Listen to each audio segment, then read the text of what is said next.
All right, welcome back to day 8 of my 30-day YouTube challenge. If you are new here, I've been challenging myself to post every day for 30 days, staying consistent, pushing myself to show up and share what's been on my heart. So today I want to break down my liquid fasting, a bit of 101. Some of the practical things I've learned along the way, how fasting has benefited me, and also just what's the hardest part about fasting. If you've ever been curious about fasting, or maybe you're tired, you tried and you've struggled, then this episode is for you because I'm always talking about fasting. So what is this thing called fasting?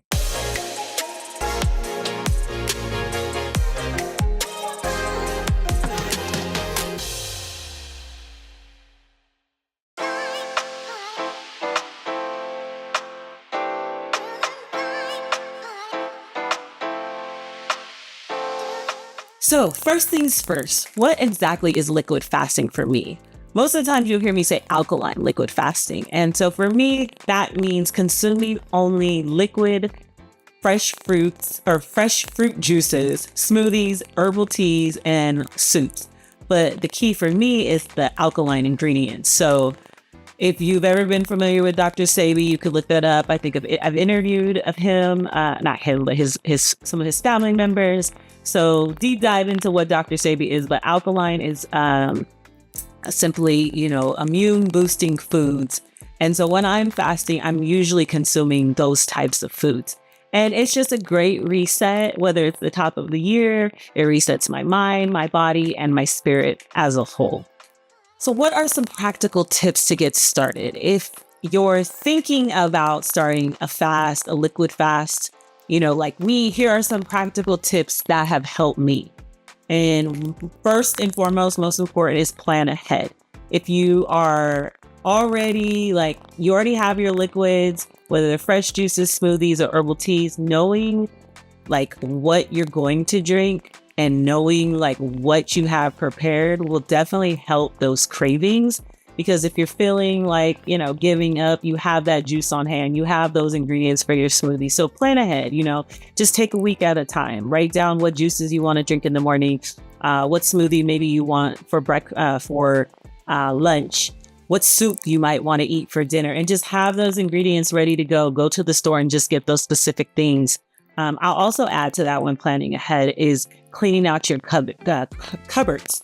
If there are things in your kitchen that will tempt you, throw it away. I don't really have that luxury because I have kids, I have a husband, and so I kind of have to fight through that mentally. But if you are, single or, you don't have a house with anybody, really or tell your family that this is what you're doing for X amount of days and just clear out the cabinets, clear out the fridge, and just start with a nice clean slate. The next thing that I would do is invest in some good jars or bottles. It sounds simple, but having a clean, nice looking jar makes a big difference. I love drinking from cute little glasses, maybe glass straws. It just makes me feel better. It makes me feel like I went to a little, smoothie juice bar, and it just makes me feel like I'm doing something, but you should have designated jars. If you're traveling, if you have to leave somewhere, if you're pre-juicing, having clean, cute, simple jars makes everything better for me. Let's see, what else? Keep your smoothie satisfied. I drink smoothies midday, and when I need something a bit more filling, I'll use my burro bananas, I'll use my dates, some hemp seeds, some cinnamon. And it sounds crazy, but to me, it feels like a real meal. It's satisfying. If I'm listening to my body, I am actually full. I'm getting all my nutrients in those smoothies. So make sure that, your smoothies are satisfying. I have tons of recipes. If that's something that you guys want, I can share, but definitely keep them satisfying. This is not meant to starve you at any ways. And in no point in time am I ever starving while I'm fasting. I think also the most important thing is to stay hydrated, because sometimes hunger is just we get that confused with just being dehydrated. And when I just consume a lot of water in between juices, that really helps me flush out all my toxins in my body. And it signals something in my brain where it's like, girl, you're not hungry. You just need to get this out of you. So staying hydrated. And this just rolls over to listening to your body. So if you feel like you need something, light, like make some soup. If you feel like you need something, more like dense, eat a smoothie. You just really listen to your body. Drinking teas, there's tons of teas that can benefit you during this time, whether you need to clean out your gut, whether you need to clean out parasites, whether you're struggling with certain things. A lot of the things that are available to us with just a little bit of knowledge, a little bit of reading can really help you during this time. And so listening to your body is very key. There are so many benefits to fasting, and everyone's experience are different. But here's what I've noticed for myself. Again, this is for me. I have tons of mental clarity. My mind is sharper. I feel more pleasant in my daily life. I will not lie to you. There's some days where I am irritated, but for the most part, my body isn't working as hard. So I have a lot of mental clarity. Increased energy. Surprisingly, I have more energy when I'm fasting. It's clean. It's light. Like I'm not weighed down by heavy foods, and you will notice the difference tremendously when you start incorporating foods again. But increased energy for sure. And then honestly, like a deeper spiritual connection is like a big one for me, because it's not just about the consumption of these foods. It's about breaking through mental blocks for me. And what do I have to do when I do that? I have to pray. I have to read. Fasting always brings me clear to God. It helps me, and it just strengthens my faith because I cannot do this alone. I am not doing this alone. It's actually impossible to fast alone without knowledge, without guidance, without strength, with the God that lives within inside me. And so spiritual connection is a very big one for me. So yeah, it's just dependent on what that looks like for you.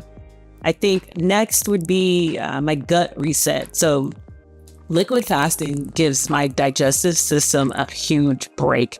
It helps clear out my waste that does not serve me at all. And you will notice that, because it's a little bit TMI, but when you're day 20 and you're still releasing waste, you're like, where is this coming from? Because I am not consuming nearly anything that I've been consuming my whole life, but that stuff is backed up, and that stuff ultimately leads to disease and chronic pains. And so that gut reset is very, very, very, very, very, very much needed during this fast. And then lastly, I have this last for a reason, but it's weight loss, as a byproduct. I do not focus on the weight. I do not weigh myself every day. I may weigh myself midpoint, but I do not weigh myself every day. Naturally, you're going to shed excess weight because that's what happens when you're fasting. You're releasing a lot of, toxins and waste that's just been bottled up in your body due to the foods that we consume. And pounds just come off when you do this, and you start to see that your face is clear. You start to see that your body is looking a little different in your clothes, and that's just a byproduct of fasting. I think there's a lot of different types of fasting. So this is just strictly my liquid fasting is what I'm talking about during this time. So let's talk about the hard part because fasting is not easy, especially when it's your first time starting. So please, please, please give yourself grace. Social situation, going out to eat can be very, very tough. It's not easy. Everyone around you is having full meals and you're not. So my tip, what I do is I order tea, I order coconut water, and if I'm really feeling like I'm a break, I order some type of brothy soup. So a lot of times, if I go to a Thai restaurant, they'll have a vegetable soup, and I'll just ask for light vegetables, like a mushroom or something, and I'll just consume that while everybody is eating. Let's see, cravings and mental battles. The first few days, I'll even give weeks, is the hardest. Your mind is trying to convince you that you need solid foods, that you need it. And honestly, you don't, but that's the hard part, right? You don't need it. You can drink more liquids. You can push through it. You can get all your nutrients in a smoothie, in a juice. But hey, that's part of this hard part. I think lastly, it's slowing down. I have to move slower when I fast. and that's okay. But it's also very hard to do that when you're trained to just move at lightning speed all the time. And I've just learned to embrace this slowness instead of fighting it. And sometimes I got to take naps. Sometimes I just have to tune out the kid, but I got to do what I got to do to see another day, one day at a time. So fasting is just one of those things that are very, very powerful. I've reset my mind, my body during my fast, and I hope these tips help you. There's an amazing book called Fast, Feast, and Repeat, and it really breaks down the science of just fasting in general. Like I said, there's so many different types of fast. So you definitely have to do what's right for you. Consult with your doctor. I am not a doctor. This is all just for, informational purposes. But if you're thinking about getting into fasting, I highly recommend that book. And again, if you like this content, please subscribe, support me. And I will see you for day 9.